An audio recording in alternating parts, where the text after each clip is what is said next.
안녕하십니까. 백배진환TV의 배진환입니다. 오늘은 주식투자로 경제적 자유를 이룬 전업투자자 DP님을 모셨습니다. 반갑습니다. 네, 안녕하세요. 네. 저는 19년 전에 300만 원으로 주식 투자를 시작했고요. 중간에 한 1000만 원 정도 더 넣고 지금은 이제 경제적 자유를 이루고 주식 투자 그냥 재밌게 열심히 하고 있는 DP라고 합니다. 유튜브 채널도 하고 있습니다. 유튜브 채널도 하고 계시고. 네. 그래서 아니 300만 원, 1000만 원 더 넣고 19년도에 투자했으면 지금 어느 정도 되는지 혹시 뭐 말씀해 줄 수 있으신가요? 네, 지금 뭐 이렇게 다른 데서 이제 공개를 한 걸로는 이제 50억은 훨씬 넘는 수준. 네. 현재 오늘 어떻게 3년 만에? 아니, 3년 19년 동안.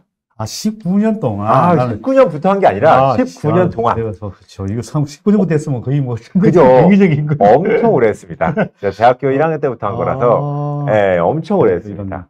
네. 그래도 대학교 1학년 때부터 수익률이 그렇게 좋지가 않습니다. 그래도 엄청난 거죠. 이 정도면은 와, 그래도 300만 원 시작해가지고 그래도 보면 학창 시절에 또 쓸 거 다 쓰고 했을 거 아니에요. 그죠, 그죠. 저는 이제 월급 받고 이런 거 뭐 알바비 받고 이런 건 다 쓰고요. 그러니까. 비법을 오늘 한번 파헤쳐 보도록 하겠습니다. 이때는 그럼 대학교 때부터 시작을 했는데, 네. 그때부터 주식 투자를 하시게 된 계기는? 저는 원래 주식 투자를 막 이렇게 크게 염두에 두지 않고 있었는데, 이제 보통 대학교 1학년 때 다들 친구들끼리 어디 막 술 먹으러 가고 이러잖아요. 근데 좀 아싸들은 친구가 없으니까 서점에 간단 말이죠. 아싸들은 이제 서점에 간단 말이죠. 서점에 가서 이제 좀 있어 보이려고 이제 책을 읽으려고 하다 보니까 거의 이제 주식책이 있길래 좀 읽다 보니까 관심이 생겨서 자연스럽게 주식을 하게 됐어요. 네.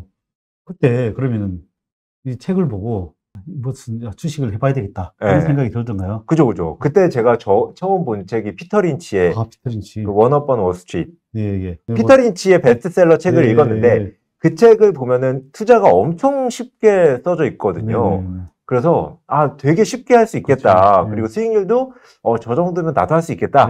이런 생각으로 시작을 했다가 이제 오랫동안 물렸죠. 19년 동안 하고 있습니다. 그 정도 수익은 못 나오고. 그때 그 당시 혹시 뭐 산 종목 기억나? 아니요. 그때 그러니까 최근 거는 기억이 나는데 그때는 잘 기억이 안 나요. 그때 뭐 샀었지? 그러고 보니까. 물렸었는데 그래도 첫 종목이면 원래 기억나는데 첫 종목이면. 그죠. 그때 이거 안 좋은 걸 지워버리는 그런 게 있나 보다. 네, 있어요. 근데 천재시네. 제가 약간 나쁜 기억을 되게 빨리 잊어요. 나쁜 기억. 네, 제가 되게 항상 좋은 기억만 가지고 살아서. 좋은 습관이네.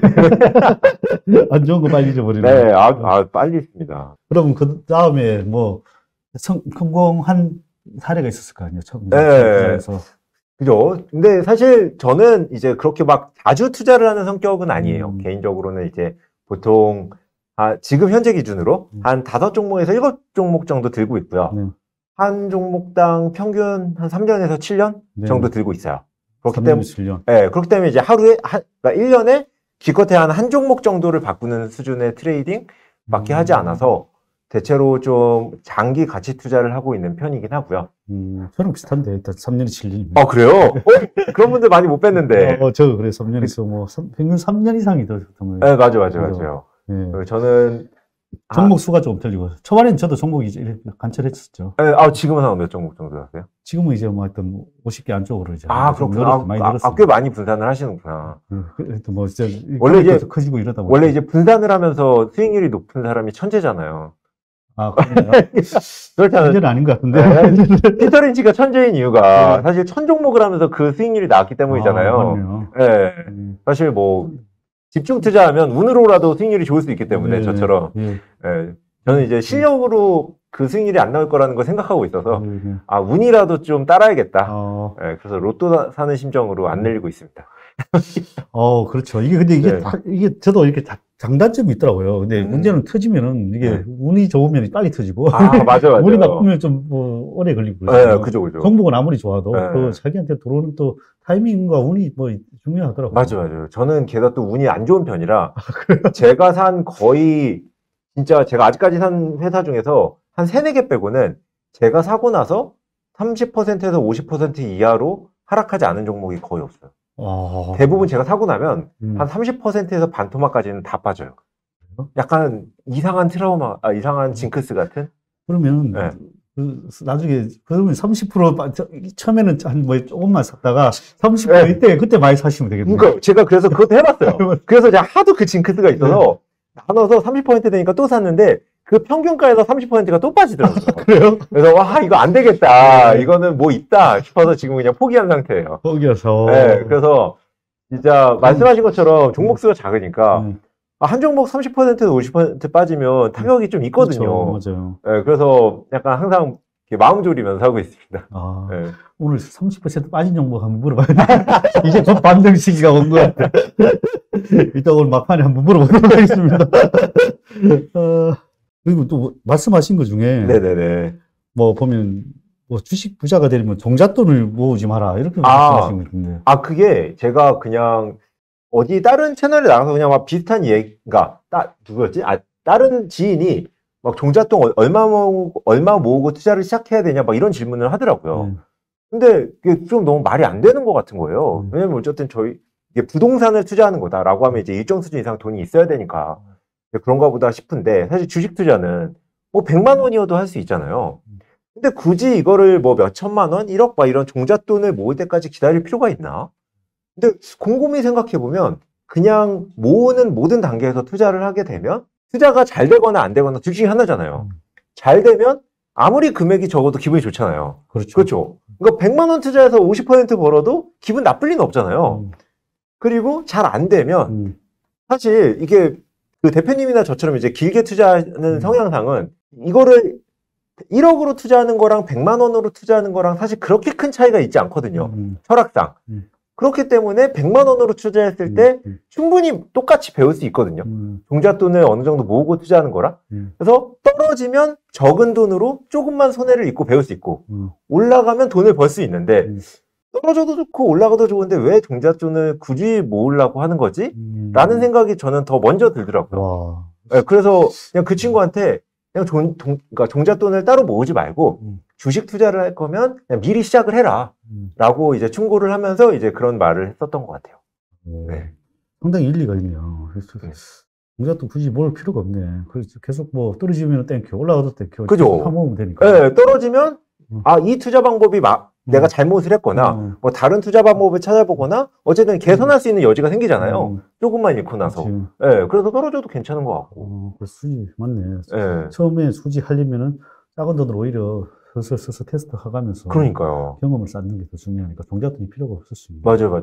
저도 완전 그렇게 생각하고 있습니다. 그래서 뭐 굳이 종잣돈을 모으고 투자할 필요가 있을까? 뭐 이런 생각이 들어서 그런 말씀을 드렸던 것 같아요. 네.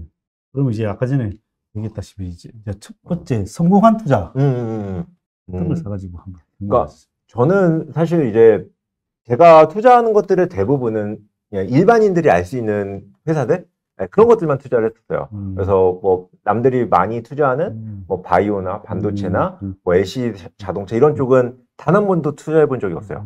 그런 하청업체조차. 그래서 제가 투자한 회사들에서 그래도 가장 수익률이 높았고 이런 회사들은 사실은 대부분 IT 성장주이긴 해요.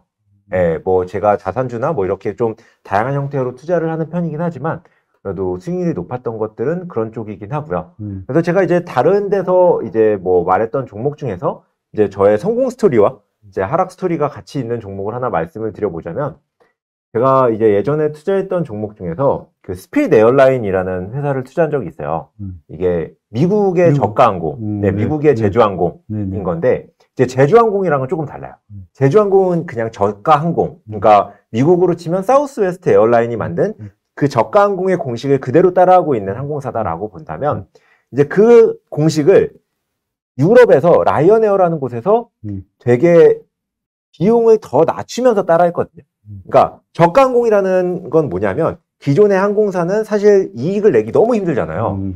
근데 저가항공은 모든 비용을 다 낮춘 거예요. 아시겠지만 다 낮추다 보니까 이제 마케팅 비용은 안 들여도 그 금액이 낮으니까 사람들은 잘 들어오고 하지만 모든 비용을 낮췄기 때문에 이익이 나기 시작했거든요. 그래서 이제 항공산업은 저가항공 때부터 이제 이익이 나는 구간으로 접어들었는데 라이언에어가 그걸 보고 나서 여기서 비용을 더 낮추면 이익이 더 많이 나겠다 라고 하면서 시도한 게 이제 울트라 저가항공이거든요. 그러면서 이제 라이언에어가 이 울트라 저가항공으로 유럽 시장을 다 평정했어요. 이걸 보고 나서 이제 미국에서 미국에서도 울트라 저가 항공을 해보면 어떨까라는 생각으로 창업을 한 쪽이 이제 스피릿 에어라인이라는 곳이고요. 비용이 어느 정도로 낮았냐면 사우스웨스트 에어라인이라는 저가 항공의 대표적인 회사의 비용보다 스피릿 에어라인의 그 가격, 고객들한테 받는 가격이 더 낮았어요. 그럼에도 불구하고 이익률은 미국 전체에서 1등이었어요. 우와. 그 정도로 어마어마하게 비용을 낮춘 회사고요. 어떻게 비용을 그렇게 낮췄지? 그러니까요. 이게 뭐 별거 다 있어요. 그래서 그 미국에 사시는 분들은 다 아는데 사우스웨스트 에어라인을 타면 서 있는 거다. 이게 그러니까 의자 각도가 이렇게 돼 있거든요. 그래서 이제 거의 서 있을 만큼의 의자 각도를 놓고 남들이 130석 하는 비행기에 165석을 넣고 이런 식으로 비용을 엄청 절감한 거예요. 네, 그러다 보니까 이제 이익률이 엄청 좋아졌고 저는 이제 라이언에어의 완전 광팬이었기 때문에 이제 스피릿 에어라인에 이제 투자를 했었죠. 초창기에. 그리고 한 3년 정도 만에 이제 한 4-5배가 뛰었어요. 와. 그래서 그 당시에 수익률은 이제 스피릿 에어라인이 많이 견인을 했었고요. 근데 저는 이제 당연히 더 될 줄 알고 와 이제 대박이다라고 하면서 이제 좋아하고 있었는데 제가 그 전까지는 이제 저는 그 투자를 하면서 경영진을 많이 안 봤거든요. 그래서 스피릿 에어라인에 경영진이 빠졌을 때 그렇게 크게 신경을 쓰지 않았어요. 근데 경영진이 빠지고 나니까 회사의 비용 구조나 플랜이나 전략이 다 바뀌더라고요. 전 이 정도로 바뀔 거라고는 상상도 못했어요. 네, 그러면서 제가 한 4-5배 벌었던 게 다시 거의 본전 가까이 한 2년 만에 오는 거예요. 그래서 결국 저는 한 5년을 넘게 들고 있었는데 본전보다 조금 번 수준으로 그냥 원가 플러스 알파 정도로만 팔고요. 저에게 엄청난 이익과 엄청난 손해를 안겨준 좀 이렇게 가슴 아픈 종목이긴 합니다. 그래서 그 뒤부터는 저는 투자를 할 때 경영진을 굉장히 많이 보고 있어요. 중요하죠. 네. 그 전까지는 사실 저는 상장회사는 그냥 시스템으로 충분히 돌아간다라는 이상한 착각에 빠져가지고 경영진이 바뀌는 걸 신경을 안 쓰고 있었는데 이때부터는 좀 많이 신경 쓰게 된 것 같아요. 이걸 뼈저린 실패와 함께. 그럼 우리 DP님께서는 자기만의 투자 스타일이 있다면은 제 투자 스타일이라고 한다면 저는 그러니까 저는 사실 대형주에 거의 투자하지 않아요. 방금 이 스피릿 에어라인도 제가 투자했을 당시에 약간 1-2조 이 정도 수준이었거든요. 저는 기본적으로 이제 중소형주. 네, 한국으로 치면 이제 5천억 이하, 미국으로 치면은 이제 한 5-6조 이하. 네, 그 정도의 중소형주에 이제 조금 집중 투자를 하는 성격이긴 하고요. 네, 그렇다고 이제 한 종목 몰빵을 절대 안 하고요. 레버리지도 절대 쓰지 않고요. 네, 저는 초반에는 한 3개 정도 몰빵을 했었던 것 같고 지금은 한 5개에서 10개 사이에 투자를 하면서 장기 투자하는 형태로 하고 있습니다. 근데 아무래도 제가 좀 친숙한 기업에 많이 투자하다 보니까 사실 다른 투자자분들이 투자하는 것처럼 막 리서치를 엄청 하고 이러지 않아요. 그냥 생활 속에서 제가 충분히 알 수 있는 기업을 하고 사실 스피릿 에어라인도 막 여행하다가 알게 되고 막 이런 회사다 보니까 네, 좀 이렇게 생활 속에서 좀 찾으려고 많이 노력하고 있는 것 같아요.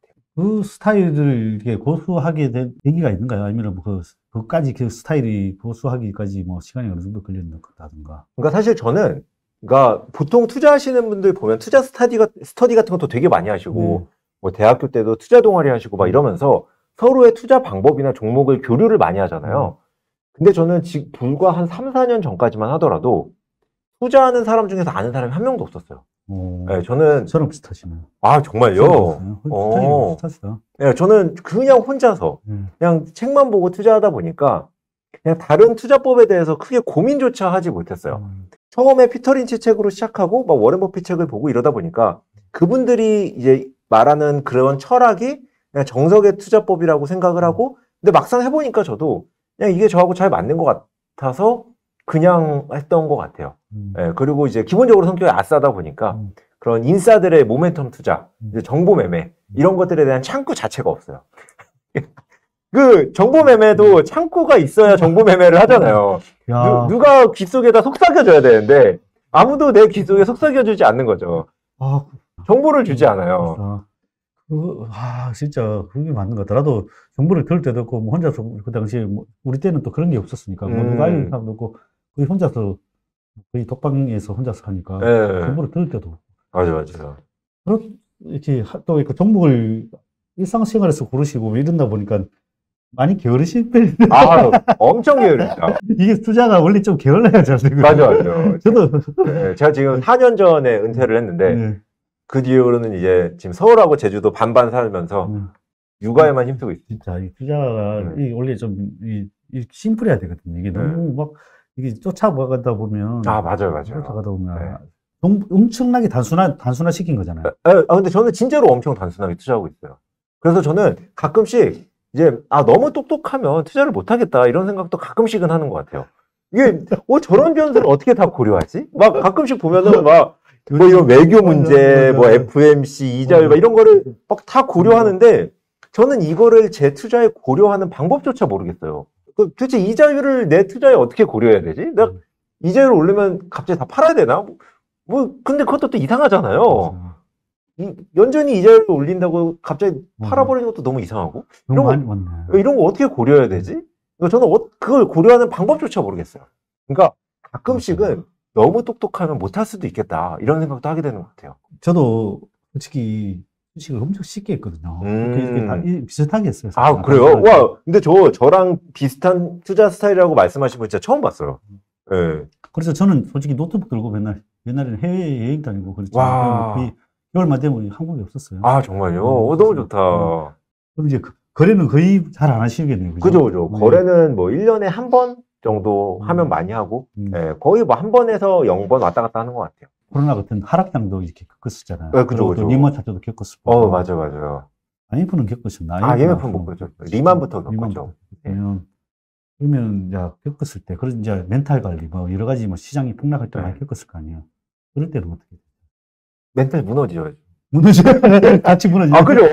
전 세계에서 무너지라고 표시하는데 나만 안 무너지면 너무 이상하잖아요. 그렇죠. 게다가 리만 사태 때는, 그러니까 제가 이제 300만 원으로 시작하고 1000만 원을 더 넣었다고 말씀드렸잖아요. 제가 군대에서 1000만 원을 넣자마자 리만 사태가 터졌어요. 그러니까 이제 제 멘탈은 남아있지 않은 상태죠. 당시에는. 그러니까, 거의 뭐 저의 전 재산이 거기 있으니까. 그래서 저는 뭐 코로나 때도 그렇지만 그냥 멘탈이 무너지라고 전 세계가 푸시를 하면 그냥 같이 무너지자. 대신 거래만 하지 말자라고 생각하고 있어요. 매도만 하지 말자. 그러니까 그래서 저는 이번에 코로나 때도 그렇지만 딱 한 번씩만 매도했어요. 그래서 리만 사태 때도 제가 정말 곰곰이 고민하면서 이때 내가 들고 있는 종목 중에서 나중에 이 사태가 회복될 때 가장 회복력이 떨어질 만한 종목을 팔고 가장 회복력이 좋을 만한 회사를 사자. 근데 이거를 딱 하나만 하자라고 원칙을 세웠었고요. 리만 사태 때도 그렇게 했었고 이번 코로나 때도 그렇게 했어요. 그래서 이번 코로나 때도 이제 그런 비슷한 회사를 팔아서 이제 더 좋은 종목으로 갈아탄 거네. 이런 이커머스 쪽 회사로 다 갈아탔었고요. 그때 리만 사태 때도 마찬가지였었고요. 이 고수들이 이렇게 보통 원래 시장 하락할 때 쓸데없는 것들 다 날리고 좋은 데다 다 몰아버려요. 근데 저 많이 했어야 되는데 너무 조금만 해가지고 딱 하나만 해서 또 너무 쫄리잖아요. 또 이제 항상 내가 산 가격이 고점이 내 가격이니까 이제 하락하는 상태에서 팔기가 또 심적으로 쉽지 않아서 맞아요. 딱 하나만. 원래 보통 종목 이렇게 많으신 분들 있잖아요. 많으신 분들이 못 날리잖아요. 맞아요. 오히려 못 날리고 다 올라갈 것 같고 오히려 하락장에 날려버려야 돼. 저도 하락장에 쓸데없는 것도 다 날리고 내 확신이 없는 게 다 날려버리고 확신이 들었으니까 그쪽 맞아요. 그거보다는 이게 더 확실하니까 맞아요. 그거 날리고 맞습니다. 그래서 예를 들면 그게 더 빠져준다면은 이게 수익률이 더 올라가요. 빠지면 큰일 나죠. 그렇죠. 근데 이제 그런 확신이 있으니까. 맞아요. 일단은 본인이 확신이 드는 기업에다가 하락장에 그렇게 대응하는 게 그것도 대부분 못 하거든요. 근데 저는 그러니까 이제 그거는 어쨌든 수익률을 조금이라도 끌어올리기 위한 생각이긴 했지만 저의 기본적인 자세는 아무것도 하지 말자. 뭐 코로나건 뭐건 내가 잘 모를 때 내가 이 변수에 대해서 내가 정말 자세히 알지 못하면 그냥 가만히 있는 게 사실 제일 좋은 걸 수 있다라고는 생각하고 있어요. 이게 괜히 이제 고수 따라하다가 또 큰 코 다치는 경우가 너무 많기 때문에 그렇죠. 가만히 있으면 중간이라도 간다고 하잖아요. 시장 좀 상황 한번 들어보고 싶은데요. 네네. 최근 이게 주식시장 좀 어떻게 보고 계시는지 한번 말씀해 주세요. 주식시장 너무 좋게 보고 있습니다. 그래요? 네. 왜 그렇죠?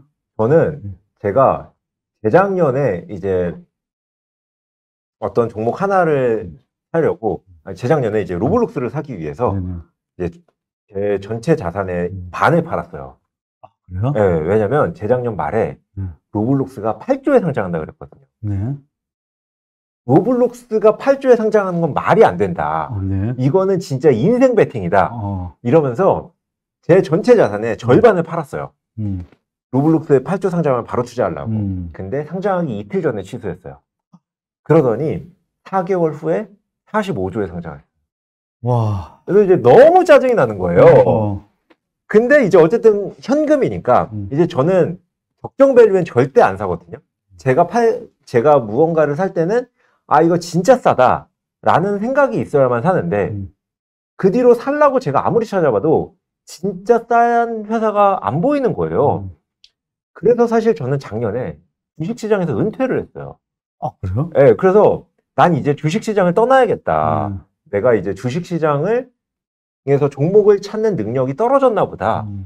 정말 못 찾겠다. 이러면서 이제 은퇴를 했는데, 올해 좀 많이 떨어져서, 지금은 이제, 이거 진짜 싸다라는 종목들이 생각보다 많이 보이더라고요. 와. 그래서 이제 한 몇 주 전부터, 이제 다시 좀 주식을 편입하고 있습니다. 국내 주식이에요? 해외 주식이에요? 저는 대부분 해외 주식이에요. 저는 전체, 그러니까 국내와 해외 비중으로 보면, 그러니까 5종목에서 10종목 중에서 국내 주식은 한두 종목. 한두 종목. 나머지는 다 해외 종목. 그래서 제가 한 2, 3주 정도 전부터 이제 편입을 시작을 했고, 그 말은 지금 시장은 싼 회사가 많이 보인다. 많이 보인다. 그렇기 때문에 너무 좋다. 저 같은 사람에겐 너무 기회의 시장이다. 라고 생각합니다. 그럼 이제 본격적으로 한번 물어보시죠. 어떤 섹터, 어떤 종목인지 뭐. 근데 제가 기본적으로 이제 10년 전부터 추천드리던 회사가 있어요. 근데 저는 기본적으로 이제 중소형주만 하지만 이제 사실 사람들이 이제 주식을 뭘 하면 좋냐, 뭘 투자하면 좋냐라고 하면 항상 하는 말이 인덱스를 해라. 저는 진짜로 인덱스가 제일 좋다고 생각해요. 맞아요. 그냥 일반인들은. 아무 생각하지 말고 이 S&P 500에 100% 넣어라. 왜 다른 거 고민하냐? 이거 하면은 뭐 리밸런싱 할 것도 없고 스트레스 받을 것도 없고 그냥 넣으면 무조건 좋을 거거든요. 그렇죠. 시간 지나면 계속 상향이 분명하니까. 근데 이제 투자를 하는 사람으로서 그럼 좀 심심하잖아요. 맞아요. 심심하게. 그래서 이제 개별주를 하고 싶다라고 앵앵거리는 사람들이 있으면 이제 그 사람들한테는 이제 10년 전부터 제가 추천했던 게 구글 반 아마존 반을 항상 10년 전부터 추천을 했고요. 그 1등주들만 해. 그런데 이제 그때마다 제가 들었던 말은 뭐냐면 너무 비싸지 않냐. 10년 전부터 제가 그 얘기를 들었어요. 이거 추천할 때마다. PR이 조금 높은 편이니까. 그때 생각해 보시면 그거를 싸다고 생각하는 사람이 많이 없었어요. 항상. 그래서 항상 이거 비싸지 않냐라는 얘기를 들었었고 그래도 사라. 괜찮다. 이게 비싸면 딴 거 다 비싸다. 라고 항상 얘기를 했었고요. 이제 그게 이제 작년까지 저는 항상 구글 반 아마존 반을 고집해 왔어요. 근데 여기서 이제 하나 크게 미스가 생긴 게 작년에 아마존의 대표인 제프 베조스가 그만뒀어요. 분명 또 대표이사. 제가 이제 그러니까 스피릿 에어라인 이후에 이제 경영진이 제 의사결정에 영향을 미치는 게 너무 커졌는데 사실 그 아마존은 특히나 약간 제프 베조스가 멱살 잡고 끌고 가는 문화가 분명히 있거든요. 그렇죠. 그렇기 때문에 제프 베조스가 나간 게 악영향일 수 있겠다라고 생각은 하고 있었는데 그 뒤로 지금까지 좀 봐온 결과 뭐 지금 새로운 대표인 앤디 제시도 분명히 좋은 대표지만 제프 베조스 정도는 아니다. 제프 베조스가 생각하는 정말 극단적인 미래 현금 흐름만 생각하는 그런 문화에서는 좀 벗어났다라고 지금은 판단하고 있고요. 그래서 이제 지금은 올해부터는 이제 아마존 반, 구글 반을 추천하지 않고요. 구글은 이제 똑같이 너무 좋으니까 구글은 여전히 세계 최고의 기업이기 때문에 구글 반, 넷플릭스 반을 추천하고 있습니다. 넷플릭스. 그래서 아마존을 대체할 만한 회사가 뭐가 있을까? 게다가 이제 전 이제 이걸 초보 투자자분들에게 자신 있게 추천해야 되니까 그분들이 리서치를 하면 안 되거든요. 그렇죠. 그냥 리서치 없이 이름만 들었을 때 뭐 하는지 다 아는 회사여야 되는데 그러면서도 장기적으로 분명히 우상향할 수밖에 없는 사업도 성장하고 점유율도 높아질 그런 회사가 뭐가 있을까라고 생각했을 때 당시 구글 아마존이었고 지금은 구글 넷플릭스인 것 같아요. 그 네. 이유가 뭔가요? 구글부터 한번 설명해 주시고 그다음에 구글은 뭐 너무 당연하죠. 구글은 뭐 전 세계의 서치를 다 잡고 있고요. 그렇죠. 휴대폰을 다 잡고 있고요. 그렇죠. 휴대폰에 있는 검색도 잡고 있어요. 애플의 검색도 매년 수조의 돈을 주면서 잡고 있어요.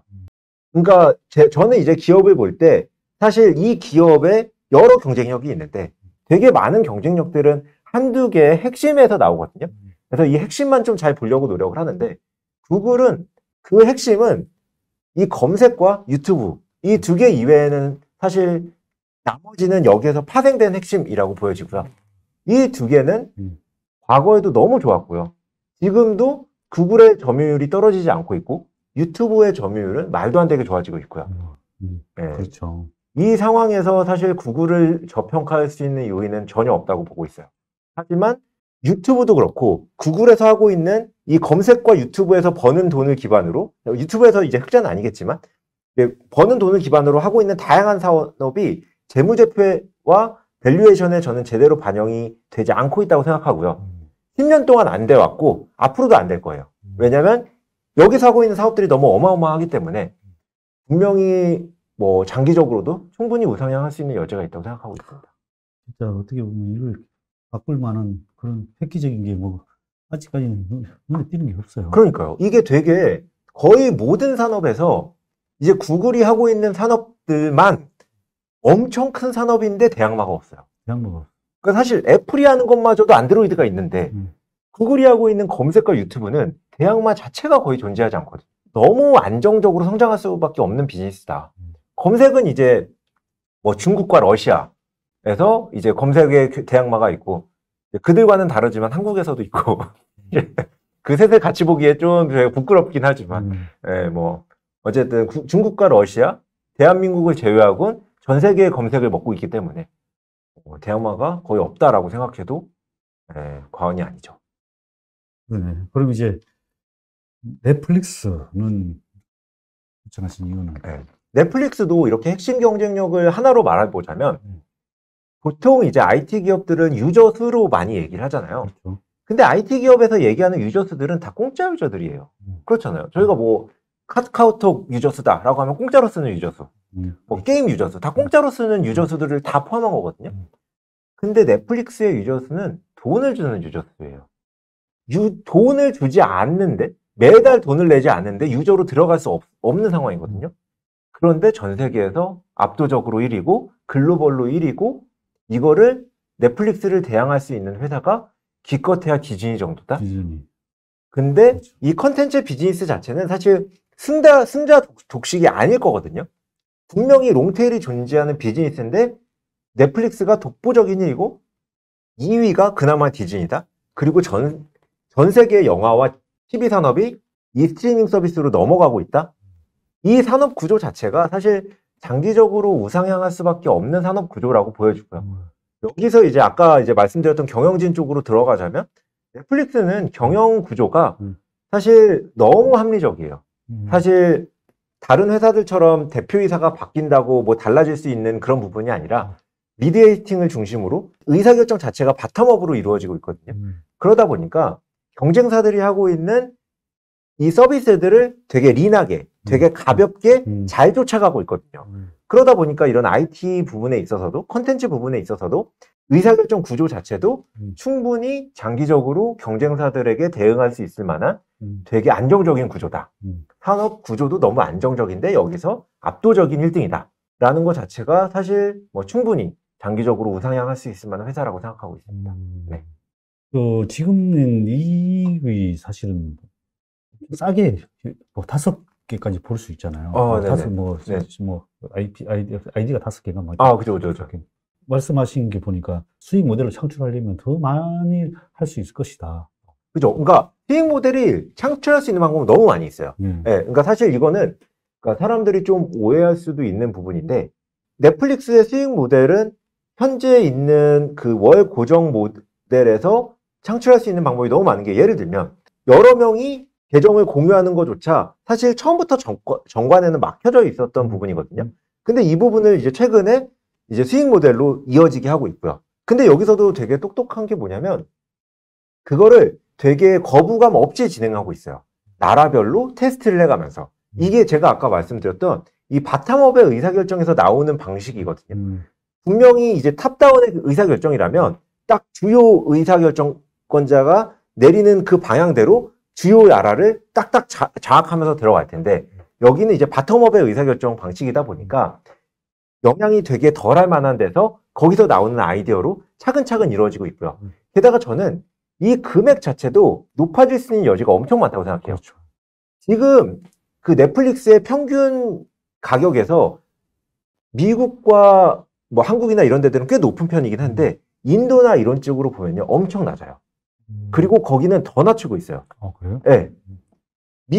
넷플릭스가 최근에 그러니까 올해 초에 미국에서는 가격을 높였지만 인도에서는 가격을 낮추고 있거든요. 경쟁력을 더 높이기 위해서. 그러니까 넷플릭스는 경쟁력을 높이기 위해서는 가격을 낮추고요. 미래를 생각해야 되니까. 경쟁력을 가지고 난 이후에는 올리는 거예요. 야. 미국은 이미 경쟁력이 다 확보가 됐으니까 그렇지. 올리고 있는 거고요. 아직 그 경쟁 구도에 있는 데서는 경쟁력을 갖고 가고 있는 거고요. 근데 우리가 보고 있는 평균 가격은 이 모든 거의 평균이라는 거죠. 그렇기 때문에 인도 시장을 장악하고 나면 여기서도 가격을 높일 수 있는 여지는 충분히 많이 있고요. 이게 다른 산업에, 그러니까 다른 지역에서도 다 적용되는 일들이거든요. 네. 그리고 또 하나는 사실 그 작년에 이 코로나 시기에 디즈니 플러스가 뮬란을 개봉할 때 했던 방법도 되게 인상적인데 그건 뭐냐면 디즈니 플러스라고 그 넷플릭스의 경쟁 서비스를 디즈니에서도 만들었는데 그것도 유료로 월 구독으로 돈을 내고 보는 건데 네네. 그 가입자들이 유료로 돈을 내는 가입자들이 뮬란을 남들보다 일찍 보기 위해선 돈을 더 많이 내야 됐거든요. 그것도 구독료의 몇 배로. 구독료가 7만 원인데, 구독료가 월에 7천 원인데, 이걸 보려면 3만 원을 내야 됐어요. 근데도 엄청 많이 봤어요. 그렇기 때문에 이거는 약간 그러니까 웹툰으로 보면 미리 보기잖아요. 이 미리 보기의 모델이 스트리밍 서비스에서도 된다라고 이미 검증이 됐고요. 넷플릭스는 아직 이걸 하지 않고 있는데, 여기서도 충분히 수익을 낼 수 있는 여지가 많이 있고요. 디즈니도 디즈니에는 디즈니 플러스 말고 훌루라는 서비스도 같이 갖고 있거든요. 훌루라는 서비스는 그 가격 정책이 두 가지로 있는데 하나는 월 구독료만 내는 게 있고요. 또 하나는 월 구독료가 그거의 반값에 가까운데 광고를 보는 모델이 있어요. 네, 그러니까 영상을 보면서 광고를 봐야 되는 거죠. 네, 광고를 보면서 구독료를 깎아주는 거죠. 이거를 지금 디즈니 플러스에서도 하려고 하고 있고요. 넷플릭스도 여기에 광고를 붙인다면 저는 또 충분히 수익 모델을 높일 수 있는 부분이 있다고 생각하거든요. 그러니까 이게 월 정액이기 때문에 수익 모델이 고정돼 있다라는 편견은 사실 저는 엄청난 편견이라고 생각하고요. 소비자들이 사랑하는 이상, 소비자들이 이 서비스를 끊지 못한 이상, 방금 말씀드린 것만 해도 5가지가 넘잖아요. 맞아. 이렇게 여러 가지 형태로 가격을 높일 수 있는 방법은 충분히 존재하고 지금 넷플릭스는 전 세계에서 사실 거의 모든 사람들의 디폴트 앱이라고 보여질 수 있거든요.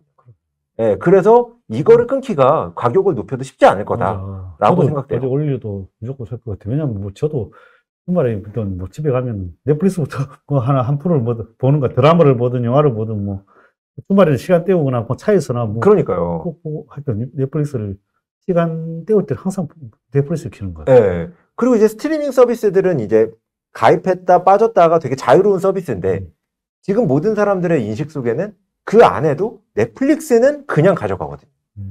넷플릭스는 그냥 하면서 나머지를 이제 탈퇴했다 가입했다 탈퇴했다 가입했다를 반복하거든요. 이게 우리나라만 그런 게 아니라 거의 전 세계에서 다 그러고 있어요. 그것도 이제 넷플릭스의 되게 똘똘한 전략이라고 보여지거든요.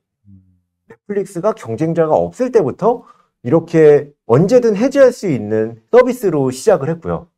그동안 넷플릭스는 엄청난 컨텐츠를 쌓아왔고 경쟁사는 이제 컨텐츠를 쌓고 있는데 체리피커들이 언제든 해지를 하고 싶어하는 사람들이 둘 중에 하나를 해지를 한다면 이렇게 컨텐츠가 많은 넷플릭스를 해지할 것이냐 아니면 뭐 우리나라로 치면 왓챠나 웨이브를 해지할 것이냐 라고 고민을 했을 때 사실 고민의 여지가 별로 없거든요. 신규 경쟁사들은 가입했다 빠졌다를 반복할 수 있지만 넷플릭스는 그게 남들보다 되게 어려워지는 수준까지 지금 올라왔다고 저는 생각하고 있고요. 이런 것들이 넷플릭스의 장기적인 경쟁력에 엄청난 플러스라고 생각하고 있어요. 저도 혹하네요. 진짜 말씀 들어보니까 성장성이 확실히 엄청날 것 같아요. 네. 진짜 가격을 증가하더라도 저는 안 끊을 것 같으니까 그리고 또 다양한 방법으로 올릴 수 있는 방법들이 많네요. 그리고 사실 컨텐츠도 이렇게 많은 돈의 유저가 많기 때문에 그러니까 예를 들면 디즈니 플러스와 넷플릭스만 하더라도 넷플릭스가 더 돈을 많이 받고 있거든요. 근데 그 월 구독자 수도 많잖아요. 그렇죠. 한 달에 들어오는 돈이 훨씬 많아요. 그렇겠죠. 그렇게 제작할 것도 더 많아지고. 네, 그러니까 부익부 빈익빈이에요. 네, 컨텐츠의 수급도 훨씬 좋아지는 거죠. 그렇죠. 컨텐츠에서도 진짜 부익부 빈익빈에서 넷플릭스가 부로 갈 수밖에 없는 환경인 거예요. 그러네요. 네. 이게 선순환 구조가 지금 딱 너무 좋은 상황이라서 저는 뭐 장기적으로 진짜 10년, 20년 봤을 때 우상향이 분명히 될 거라고 생각하고 있어요. 이런 게 사실은 어떻게 보면 뭐 재무 분석 이런 게 뭐 차트 분석 이런 게 아니라 일단은 그 기업의 스토리를 이제 간파를 하는 거잖아요. 맞아요. 우리가 너무 차트 분석, 재무 분석에만 너무 신경 쓰는데 네, 그죠. 이 회사의 방향에 대해서 이 그림을 그려보면 정답인데. 맞습니다. 그걸 잘 사람들 안 하는 네. 것 같아요. 의외로. 참고로 저는 차트는 아예 보지 않습니다. 그러니까 차트 볼 필요가 없네. 사고 팔 때조차 보지 않습니다. 최근에 또 이게 흠슬라가 이거 참 테슬라. 그죠. 테슬라, 천슬라. 요즘 또 다시 천슬라를 회복했던데. 그러니까요. 뭐 액면 분할 때문에 회복한 건지, 뭐 일시적인 건지, 장기적으로 봐도 되는 건지, 어떻게 생각하십니까? 근데 사실 저는 제가 유튜브를 시작했을 때 두 번째로 올린 영상이 테슬라였거든요. 그만큼 저는 원래 테슬라를 되게 좋아했어요. 네. 사실 그 당시에 테슬라에 투자를 하고 있기도 했고요. 너무 빨리 팔았어요. 왜요? 왜냐면 저는 오래 가지고 계시다가 이번에는 어떻게 빨리 파셨어요? 근데 빨리 판 게 어쨌든 수익률은 되게 좋게 팔았어요. 그렇죠. 테슬라가 엄청나게 많이 네, 올랐죠. 근데 저는 테슬라의 밸류, 어쨌든 제가 생각하고 있는 밸류에이션의 방식에서 너무 벗어나 있어요. 그래서 저는 보통 팔고 나서 회사가 점점 더 좋아졌을 때 다시 영입하고 이런 경우도 꽤 자주 있는데 테슬라는 지금 너무 좋은 회사라는 거 진짜 두말할 나위 없고 너무 인정할 수밖에 없지만 이 밸류에이션을 제가 어떻게 봐야 되냐를 아직도 모르겠어요. 보통 제가 그렇다고 또 너무 높다라고 생각하는 기업들은 사실 어느 순간 되게 좀 조정을 받으면서 떨어지기도 하거든요. 근데 테슬라를 보면 또 그렇지도 않거든요. 그럼 분명히 시장에서는 이 가격을 적정 가격이라고 생각하고 있다라고 보여지기도 하는데 지금 제가 생각하고 있는 DCF적인 관점에서 봤을 때는 이 밸류에이션을 합당화시키려면 너무 긍정적인 가정이 많이 필요하다고 보여지거든요. 그래서 사실 저는 약간은 좀 조심스럽게 보고 있긴 합니다. 네네네. 그렇죠. 여기는 밸류에이션이 사실은 뭐 의미가 없으니까 지금 현재 상황으로서는. 그러니까요. 그래서 이 밸류에이션 도대체 어느 정도 회사가 잘 돼야 이 밸류에이션을 합당화 시킬 수 있을 거지라는 생각이 그냥 계속 자주 드는 것 같아요. 지금 현재 상황은 거의 뭐 100년 돼야지 원금해서 하는 뭐 PER로 따졌을 때. 그죠. PER로 따졌을 때 그렇죠. 혹시 뭐 좋은 주식을 찾기 위한 4가지 방법 뭐 있나요? 네. 사실 뭐 이게 제가 막 좋은 주식을 찾기 위해서 어떤 방법이 필요하다 이런 거를 막 생각을 하면서 투자를 하고 있는 건 아니거든요. 네네. 사실 저는 투자를 할 때 그냥 어떤 기준이나 그런 방식 같은 거는 없어요. 그냥 마음에 들면 투자를 하는 거거든요. 조금 더 개인 성향상 정량적인 것보다는 정성적인 거에 가까운데 이제 굳이 좋은 주식을 그러니까 제가 그동안 투자했던 회사들 중에서 수익률이 좋았던 회사들을 생각해 보니까 좀 몇 가지 특징들이 있긴 있었던 것 같아요. 그래요? 네, 그 특징들이 뭐냐면 기본적으로 경쟁을 좀 싫어했던 것 같아요. 경쟁 그렇게 거의 독과점적인 것. 네. 진짜 얘기되네. 네, 왜냐면 그러니까 경쟁을 하는 회사들은 사실 너무 이 경쟁의 승자가 누군지를 외부에서 예측하는 게 생각보다 쉽지가 않거든요.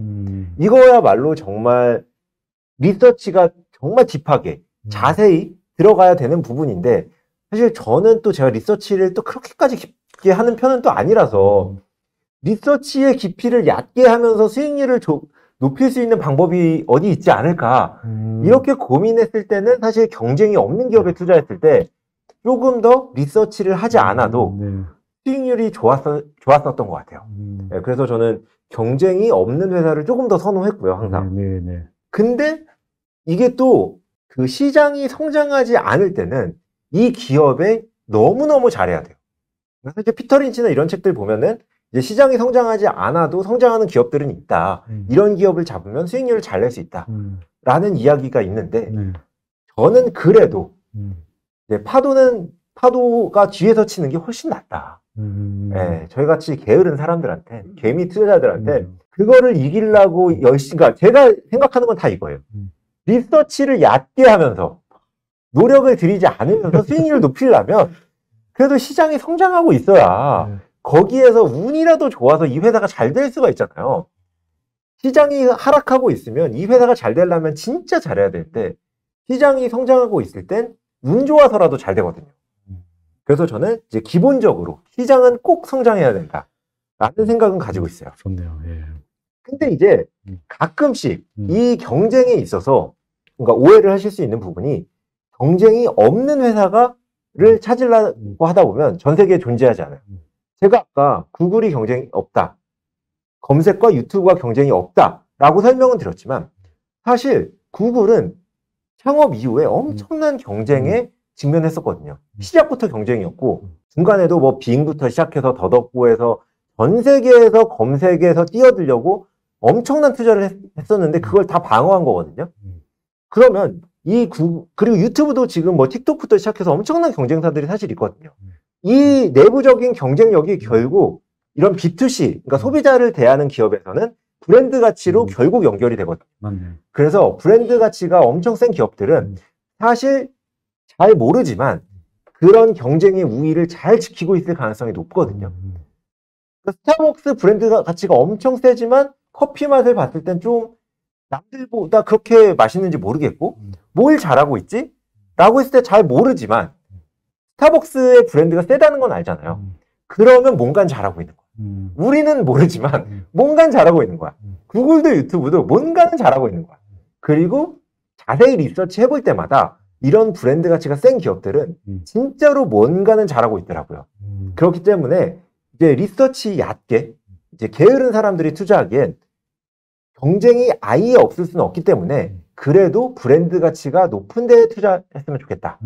그래서 제가 뭐 구글, 아마존, 넷플릭스 같은 걸 추천드리는 게 우리가 다 알잖아요. 브랜드 가치가 얕을 수가 없는 기업들이잖아요. 이런 기업을 기본적으로 추천을 드리는 거예요. 근데 여기서 이제 이것들은 이제 지금까지 말씀을 드린 건 리서치를 하지 않은 상태, 리서치를 되게 얕게 한 상태에서 개미들이 투자했을 때 수익률이 잘 나올 수 있는 조건들이라고 한다면 사실 남들처럼 10% 수익률을 원하지 않잖아요. 한 30%, 40%의 수익이 나야 투자들도 경제적 자유를 달성할 수 있거든요. 그러려면 사실 매출이 다 반영돼 있으면 조금 곤란해요. 매출이 계속 더 나올 성장이 있으니까. 그러니까요. 이 경쟁력보다 매출이 덜 반영돼 있어야 돼. 그래야 이 재무제표 헌터들이 달라붙지 않아 있거든요. 그러면 저평가돼 있을 가능성이 높아요. 예를 들면 제가 아까 넷플릭스를 말씀을 드렸을 때도 가격을 높일 수 있는 여지가 여러 개 있다라고 말씀을 드리는 것 자체가 이 여지의 매출이 아직 반영돼 있지 않다라고 말씀을 드리고 있는 거거든요. 아까 구글을 말씀드렸을 때도 구글에서 하고 있는 수많은 리서치와 수많은 다른 사업들이 반영되지 않다라고 말씀을 드린 게 여기서 나올 앞으로의 매출들이 반영되지 않은 거거든요. 아직 얘네들이 하고 있는 것들 중에서 무언가는 재무제표에 반영이 돼 있지 않으면 분명히 그 회사는 저평가돼 있을 확률이 높고요. 그런 게 있을 때 사실 수익률이 좀 많이 나오는 것 같아요. 카카오가 몇 년 전에. 그렇죠. 예를 들면 뭐 그렇죠. 네. 그때도 뭐 매출액 하나도 거의 안 나오고. 맞아요. 계속 투자만 계속. 네. 그러니까 카카오가 게임 사업을 하지 않고 매출 버튼을 누르기 전에 유저만 모았을 때 딱 그렇죠. 그때가 투자하기에 가장 적기인 거죠. 말 나온 김에 그럼 지금 현재 카카오나 우리나라 네이버, 삼성전자 이런 네네. 거는 우리 그래도 다 1등 기업이잖아요. 네네네. 이런 것들은 좀 어떻게 보시죠? 우선 기본적으로 제가 아까 이제 해외에서 이제 10년 전부터 이제 주식을 투자하고 싶은 사람들에게는 아마존과 구글을 추천해 드린다고 말씀드렸잖아요. 지금은 이제 넷플릭스와 구글이지만 음. 그때 이제 나는 곧 죽어도 국내를 투자하고 싶다. 라고 하는 사람들이 가끔씩 있었거든요. 예, 진짜. 해외 계좌가 없다.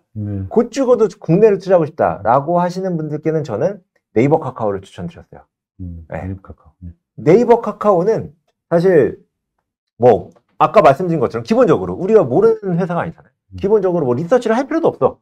예, 뭐 다 카카오톡으로 얘기하고 다 네이버에서 뉴스 보고 검색하고 하고 있잖아요.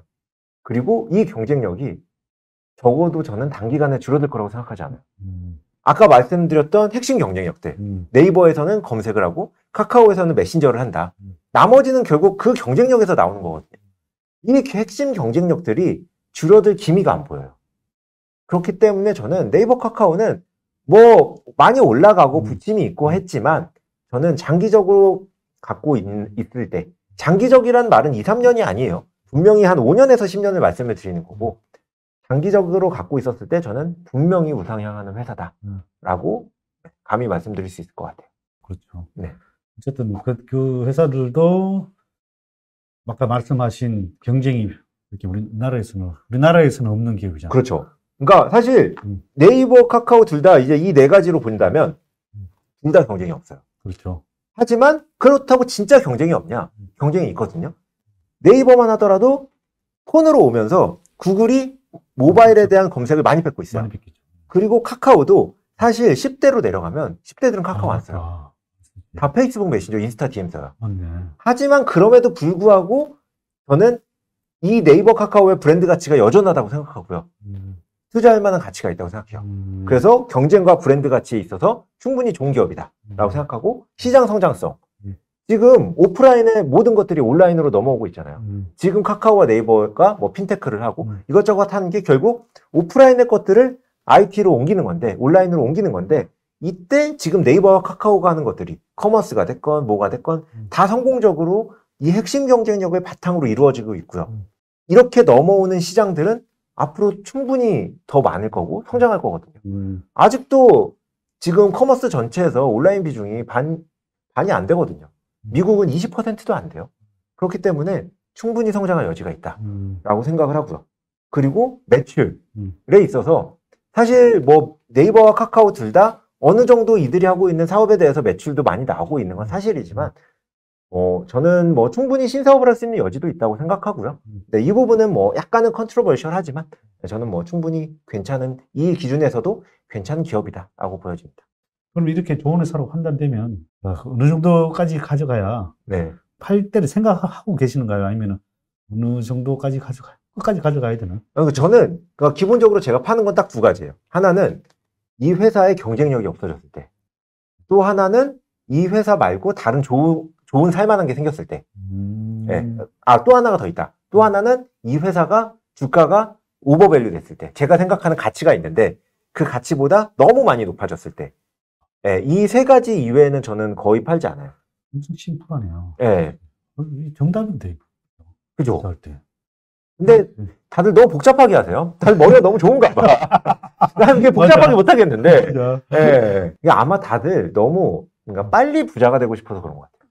그런 것 같아요. 예. 저는 기본적으로 이제 약간 이렇게 천천히. 오히려 천천히 가는 게 더 빠른 길인데. 그렇죠. 저도 해봤지만 이게 결국 빨리 가려다 보면 여기 부딪히고 저기 부딪히고 저기 부딪히고 뭐 이러다 보면서 좌충우돌 하다 보면 결국 천천히 걸어가는 것보다 못할 때가 많더라고요. 그럴 수 있죠. 네. 그럼 이제 투자할 때 반대로 네네. 이런 기업은 투자하면 안 된다. 네네네. 이런 기준이 있으신가요? 저는 근데 우선 아까 말씀드린 것들의 반대 방향이 되는 것들은 거의 투자하지 않아요. 특히 이 두 가지. 경쟁이 너무 치열하면 전 투자하지 않아요. 그러니까 경쟁이 없을 순 없어. 맞아요. 근데 경쟁이 제가 보이는 경쟁과 경쟁만 이렇게 딱 단순하게 있는 기업들은 그래도 좀 분석하려고 노력을 하는데 진짜 엄청난 경쟁에 있는 데들이 있거든요. 그렇죠. 네, 그런 산업들은 사실 저는 그냥 시작도 안 해요. 네, 그런 기업들은 이 기업의 속속들이를 알기가 너무 힘들어서 리서치 양이 너무 많아서 우선 거의 투자하지 않고요. 그리고 산업이 성장하지 않은데 예를 들면 다른 이유로 투자하는 적도 많이 있어요. 그런 경우도 이제 저는 자주 있는데 사실 누군가가 물어본다면 저는 산업이 성장하지 않으면 그냥 다른 이유 다 대쳐주고 투자하지 말라라고 얘기하고 싶어요. 네. 사실 산업이 투자하지 않는데 이걸 거스를 만큼 수익률을 내는 건 그러니까 기본적으로 산업이 성장하지 않으면 시간이 내 편이 되기가 너무 힘들거든요.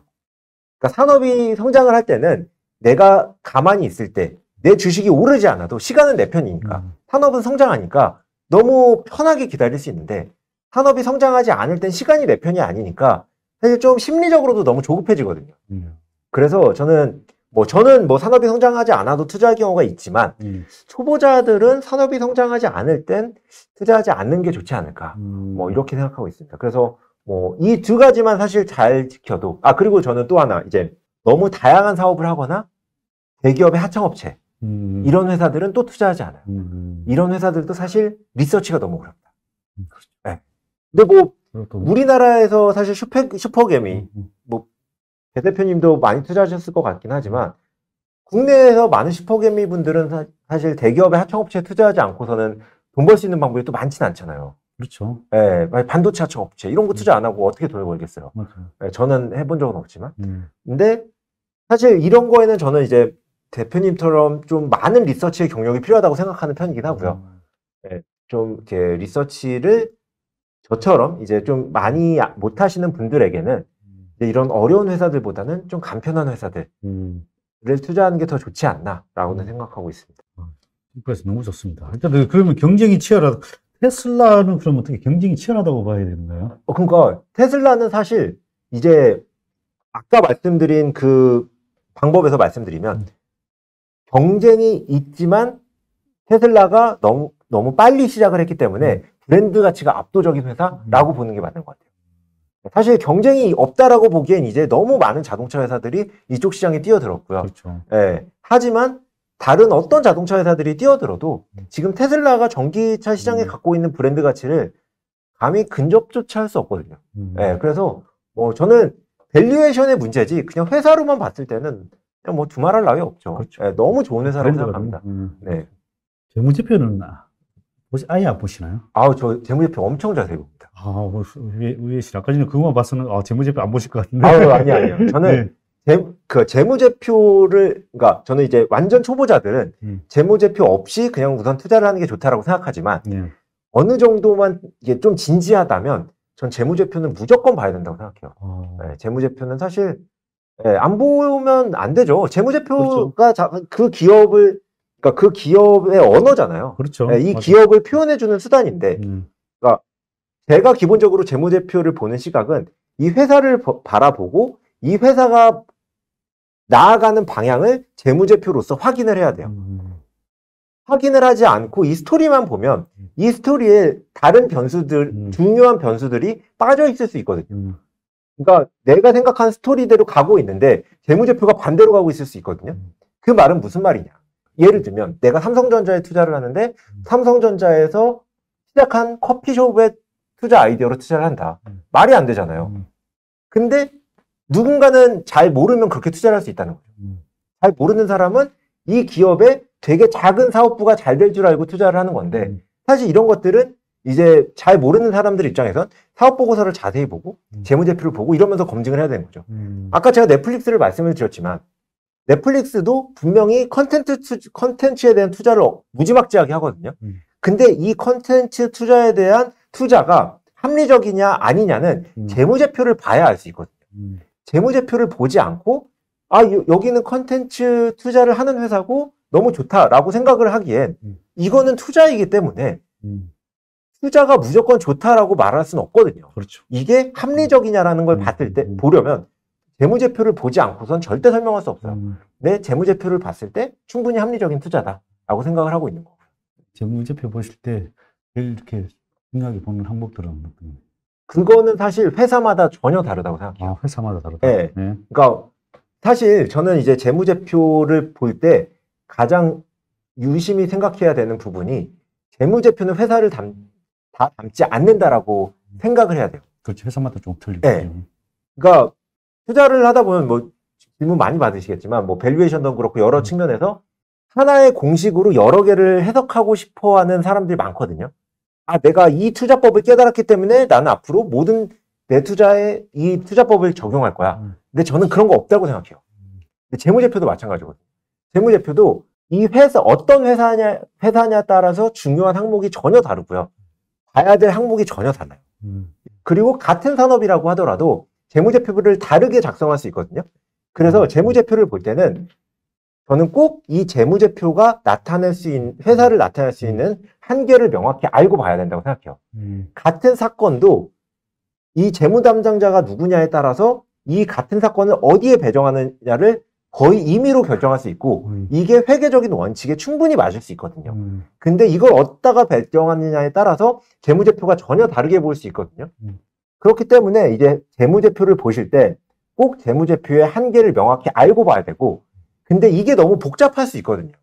그래서 재무제표는 좀 중급, 어느 정도 진지한 사람들부터 좀 보기 시작하시면 될 것 같고요. 그 전에는 사실 그냥 좀 심플하게 이 재무제표 없이 보셔도 충분히 큰 투자에서는 괜찮을 수 있다라고는 생각하고 있습니다. 그러니까 재무제표 이외의 부분은 심플하게 해도 충분히 괜찮다고 생각하고요. 전 재무제표는 자세히 알아야만 된다고 생각해요. 네, 저 두 개는 조금 다르게 가고 있어요. 네. 그럼 마지막으로 이제 뭐 지금 국내외적으로 뭐 전쟁도 있고 뭐 변수가 상당히 많은데, 네네. 그리고 뭐 시장 대응을 어떻게 하면 좋은지 한 말씀. 그러니까 지금 되게 변수가 많은 상황이고 주가가 떨어졌는데 네네. 사실 저는 너무 다행히도 네. 현찰의 비중이 있었기 때문에 지금 너무 좋은 장이다라고 말씀을 드리지만 저도 되게 많은 경우에 이제 현찰의 비중, 그러니까 저는 항상 현찰의 비중을 0을 만들려고 하는 사람이고요.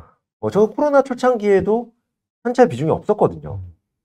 지금 되게 많은 분들이 그런 상황이실 것 같고, 근데 그럴 때는 이렇게 떨어질 때 어떻게 해야 되냐라고 생각을 하신다면 사실 되게 많은 해답은 그냥 기다리면 된다라고 생각하고 있어요. 그러니까 사람마다 다른 시각일 수 있겠지만 저는 빠르게 부자가 되려고 노력을 하면 할수록 더 거지가 된다고 생각하고요.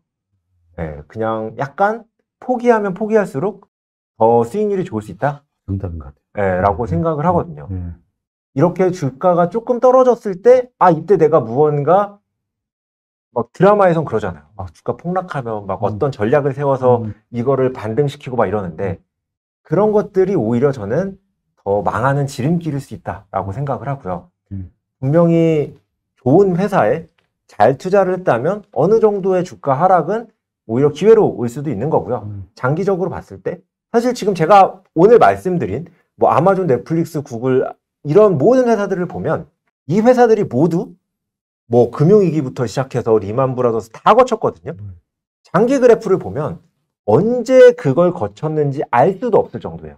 그렇죠.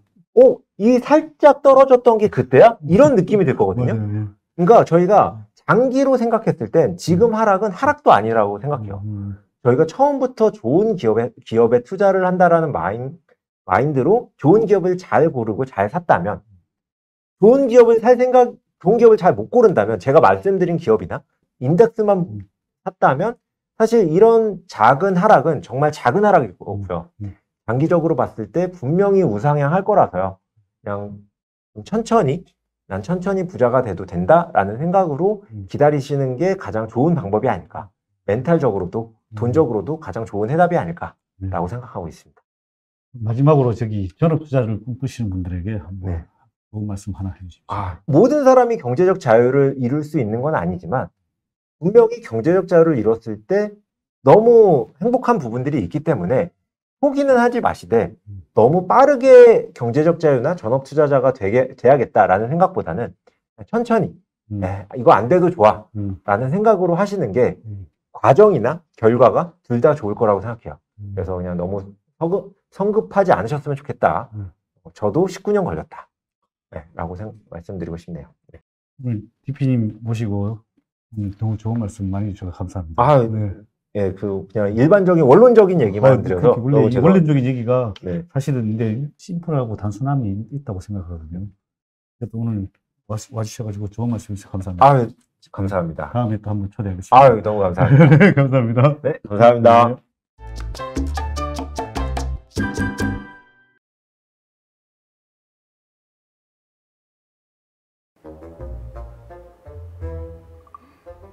또 물렸어?